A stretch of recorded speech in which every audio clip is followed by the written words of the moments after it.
അനുദിന വിശുദ്ധർ. മെയ് 15 വിശുദ്ധ ഇസിദോർ.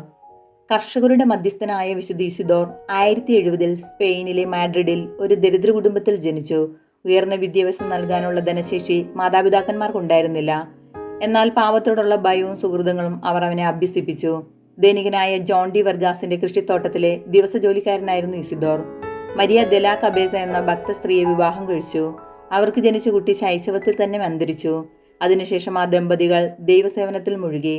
ഇസിദോർ എന്നും വൈകിയാണ് ജോലിക്കെത്തുന്നത് എന്ന പരാതി ലഭിച്ചപ്പോൾ അത് അന്വേഷിക്കാൻ ചെന്ന തൊഴിലുടമ വിശുദ്ധ ഇസിദോറിനെ പ്രാർത്ഥനയിൽ മുഴുകിയിരിക്കുന്നതായും ഒരു മാലാഖ ഇസിദോറിന്റെ സ്ഥാനത്ത് നിലമുഴുതുന്നതായും കണ്ടെത്തി. കാരുണ്യത്തിന്റെയും വിശ്വാസത്തിന്റെയും ഒരു മാതൃകയായിരുന്നു വിശുദ്ധന്റെ ജീവിതം. 1170 മെയ് 15 ഇസിദോർ ഈ ലോകത്തോട് യാത്ര പറഞ്ഞു. 1622 മാർച്ച് 12 ഇസിദോറിനെ ഗ്രിഗറി 15 മാർപ്പാപ്പ വിശുദ്ധ പദവിയിലേക്ക് ഉയർത്തി.